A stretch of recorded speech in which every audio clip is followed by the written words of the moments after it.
Hello. I decided to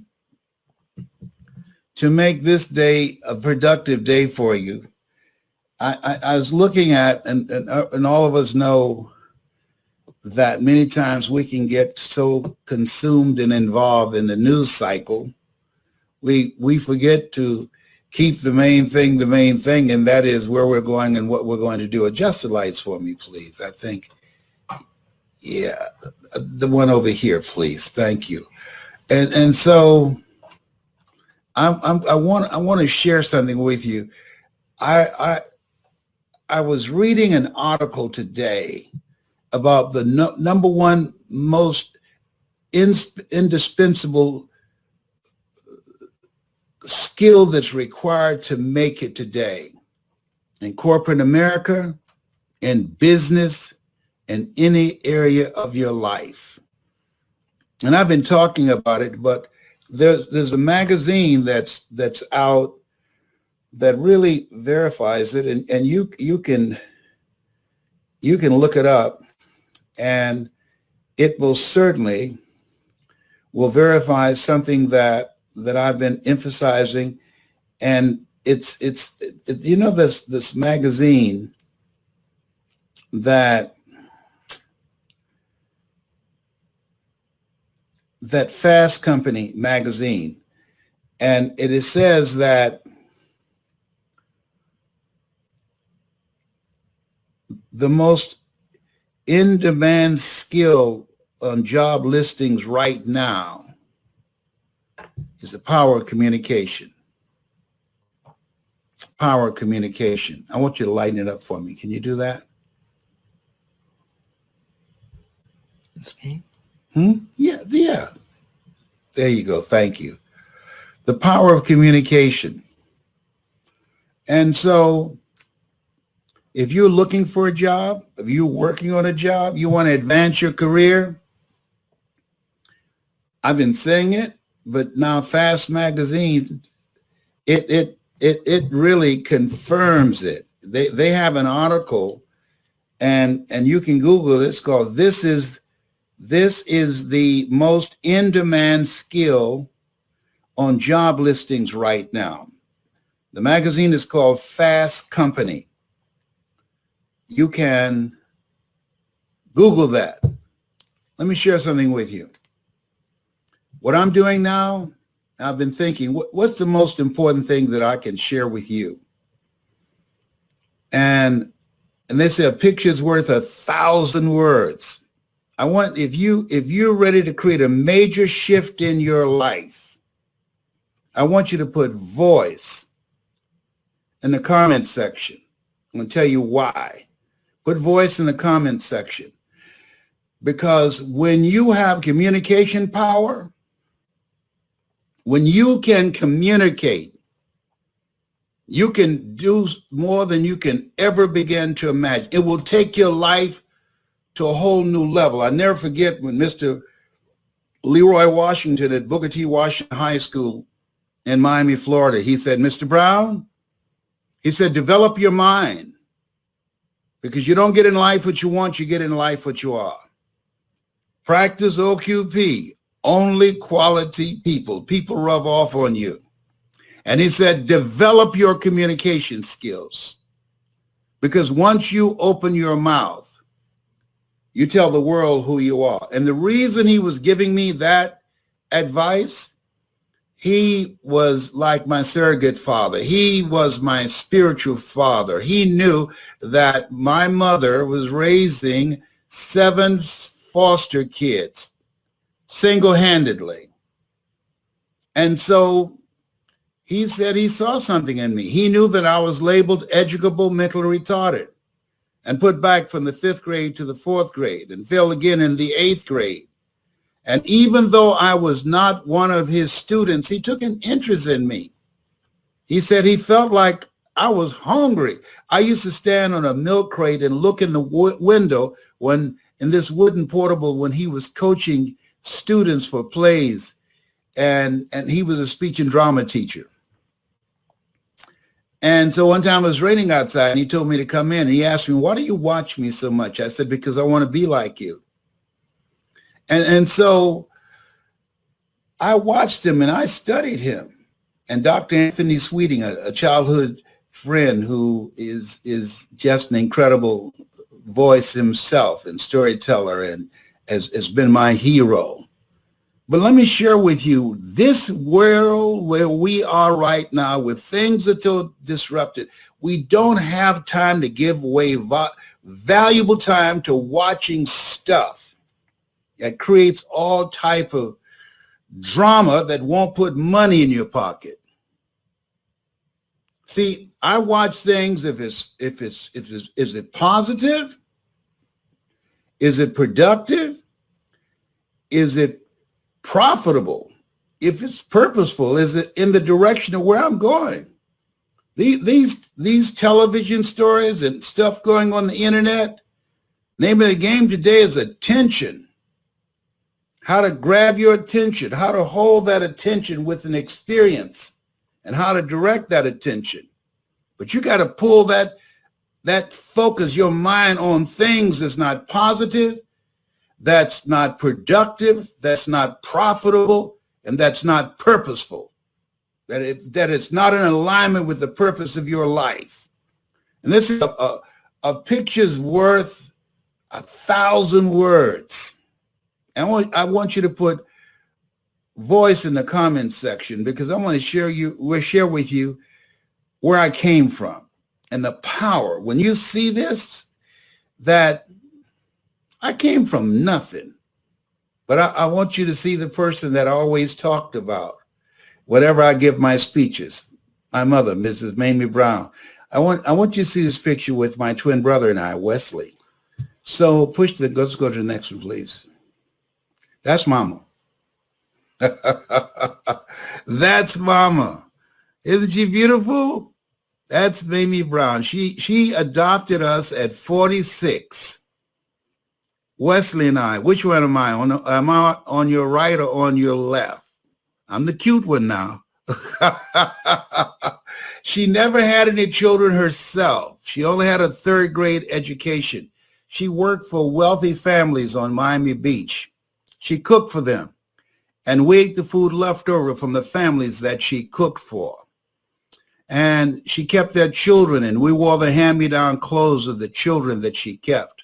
So she adopted Wesley and I. I'm on your left. And then she took in 5 other kids, foster kids, adopted them. And so I want you to see where I came from. The environment. That's Wesley and I eating sugar cane.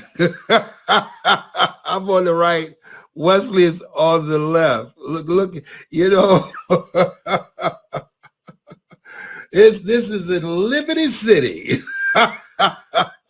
So I want to show you the power of communication, the power of discovering your power voice that people are now, and it is filling out, of people are now signing up for by the droves. Why?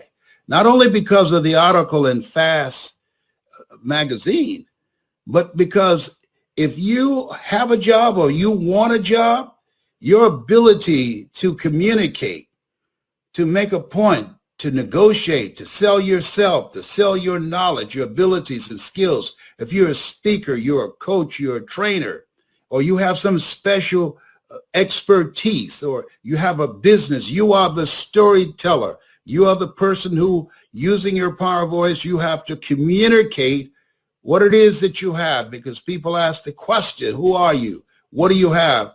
And why should I care? Now, I want you to just think about this picture right here, where I started from. That's me on the right with my twin brother, Wesley, who spent 26 years in the military. He was wounded for the flag, our country, in Vietnam. He did 2 travels there. And so that's Mama. This is my wife. This is what drives me. And Nietzsche said, if you know the why for living, you can endure almost anyhow. I wanted to do something to take care of my mother, to say thank you. I wanted to buy her a home. That was my childhood dream. And I achieved that. I feel like Abraham Lincoln, who said, all that I am and all that I ever hope to be, I owe to my mother. I'm truly my mama's baby boy. It's amazing how kids raised in the same family by the same parents and end up dramatically different. But everybody called me Mamie's boy because we would talk to a tree. But I used to be punished. I remember Douglas Elementary School, they put me in the closet and start chanting, dumb twin, and I would not come out. Almost fainted. But they just wanted to humiliate me. The teacher was trying to break me, but I wouldn't break. And so she got concerned and worried, and when she opened the door, I fell out on the floor. But that which they considered a liability for me, always talking, now I get paid to talk. Thank God I didn't I didn't listen to them. Look at God. Go ahead. What are you good? What are you good at? What is it that drives you? What do you love? What's your reason for being? Next slide. So I became a disc jockey in Miami. I want you to put voice in the comment section because I'm only looking for a limited number of people. This is Les Brown, Miami, WVKL radio station. Look out. This is me, LB Triple P, Les Brown, your platter playing papa.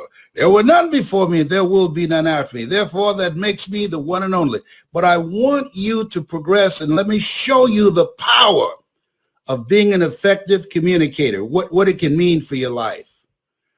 I used to promote concerts. These guys came to town, the Jackson 5. That's Michael Jackson standing down front. He was 10 years old at the time. That's me standing in the back. No one knew who he was going to become. As you look at yourself, look at your goals and dreams, no one knows enough about you to who you're going to become. This place where we are now, during this pandemic, during the coronavirus, see it as a cocoon, that this is time that you spend working on yourself. This is the time you develop your mind. This is the time you create something. This is the time you work on your voice, because you have to make a point. You have to make a difference. You want to make impact. And you have a story, and people who are listening now are people who have within them stories of greatness. Your ability to communicate would unleash those stories. And as a result, I went from just being a disc jockey and promoting concerts to becoming a state legislator. I beat a 22-year incumbent. He told me there's no way you can do it because I was fired. Listen to this, 1975 from WVKO radio station, September the 22nd, I'll never forget, for editorializing about police brutality and police deadly use of force. Police in Columbus beating a Vietnam veteran while holding his baby who was just a few months old. It took place at the Kahiki restaurant on Broad Street, and I editorialized about it and brought out the vote. It was around election time, historic time. And they fired me to get me off the air so I wouldn't be on the air in November to generate people to come out and vote for Dr. John Roseman, who was the first African-American to run for mayor in Columbus, Ohio. Michael Stenziano, he's there to my left, and Dr. Phil Hill, who's the 21st House District. He's not in the picture, but just to show you the power of voice. Who would have thought one of those little kids holding the sugar cane would receive the Counselor Peers Award of Excellence, called the CPAE Award, National Speakers Association Top Award? Who would have thought? Here's what I can say about you, and I don't know you, can't even see you. You have something special. You have greatness in you. I have a saying, and you probably have seen it: shoot for the moon, because even if you miss, you'll land among the stars. Nobody would have predicted I would one day give 4 lectures at Harvard University. Your ability to communicate increases your credibility. Listen to me. It increases your credibility. It advances your career. If you are looking for a job, more than your technical skills, above that and beyond that, studies indicate your ability to communicate. Why? Because you have to interact with people. You have to be able to get your point across, to increase a sale or to make a sale, to make a point, to influence people, to bring the best out of them. Hey, your ability to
communicate, that's your superpower.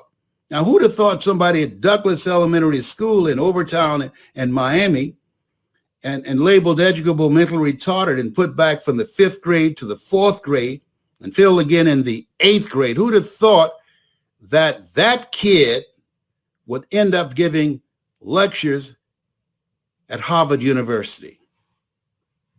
It increases your credibility. Who would have thought, when you think about the little boy holding the sugar cane, that he would be the recipient of Toastmasters? You ever heard of them? The Golden Gavel Award. That's their highest award that they give out. Who'd have thought? Let me share something with you. You don't know enough about yourself to be a critic.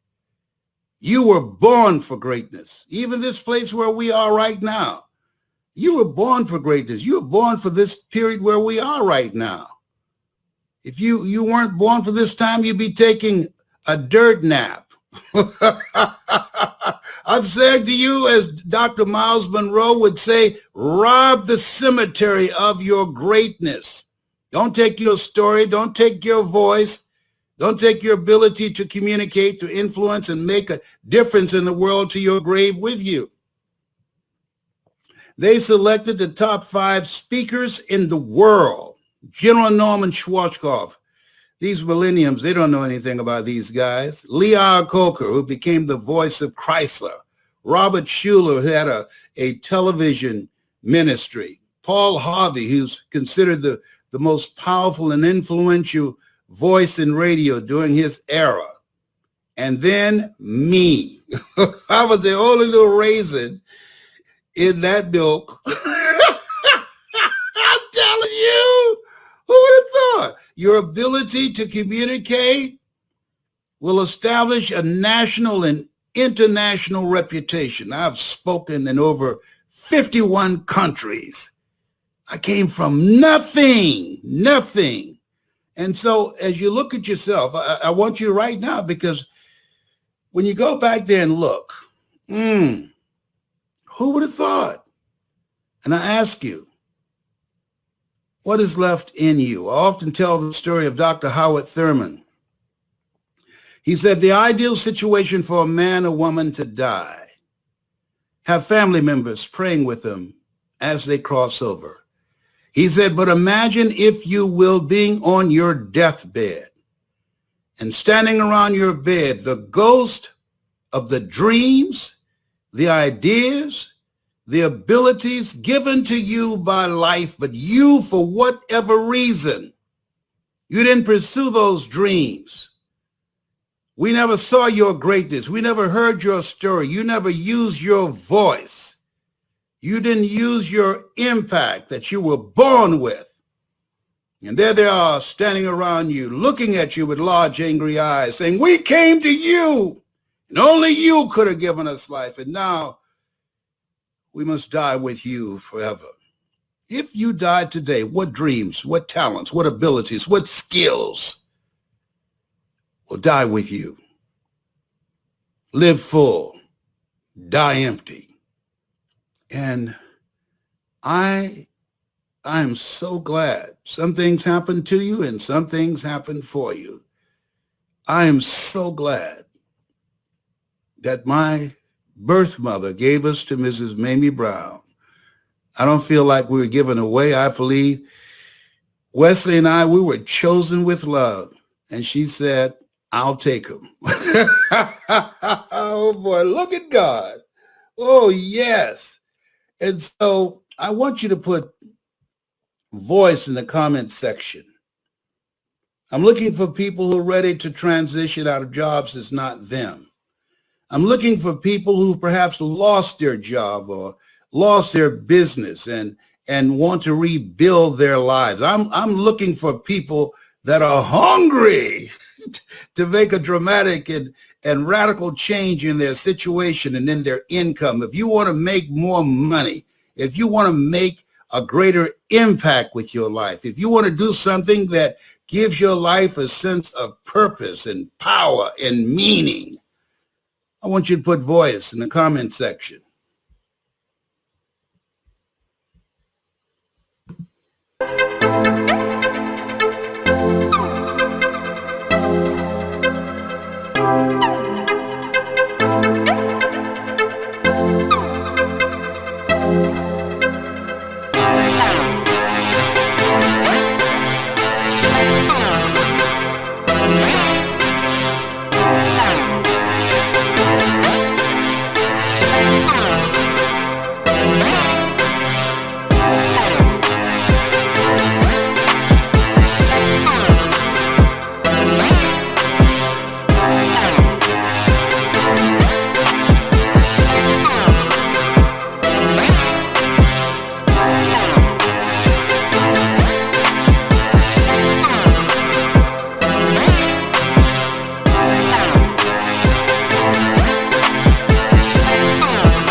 So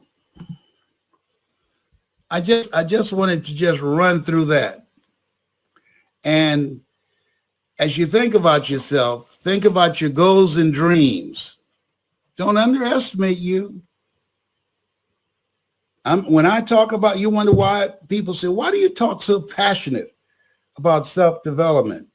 Because most people, as Darren Benzie would say, are living a misplaced life. When you don't have enough courage or insight to know that the life that you're living is not you, and it's time to move on, life will move on you. See, you've got to take a chance on you. You got to bet on you. And one of the things that when I look at my brothers and sisters, the dramatic difference between my brothers and sisters, and I tell you, I'm a risk taker. I bet on me. I took a chance on me. This God said, if you're not willing to risk, you can't grow. And if you can't grow, you can't become your best. And if you can't become your best, you can't be happy. And if you can't be happy, then what else is there? When I look at all the drama that's going on politically and all the stuff that's happening, you know what? At the end of the day, it's about you. What are you going to do? My heart goes out to people that's been impacted by the coronavirus. Pray for the fast recovery of our president and his wife and all of the elected officials that have been impacted by that. But at the end of the day, when over 50 million jobs have been lost and millions of people are applying for unemployment compensation, millions of people are suffering and financially waiting for a check. Businesses, thousands of them are going under. Shopping malls, companies that were considered brands, staples, and they're gone. You're still here. And as you look at yourself, look at your goals, and look at your dreams, you got to say, now what? Now what? You got a voice. Some of you listening to me right now,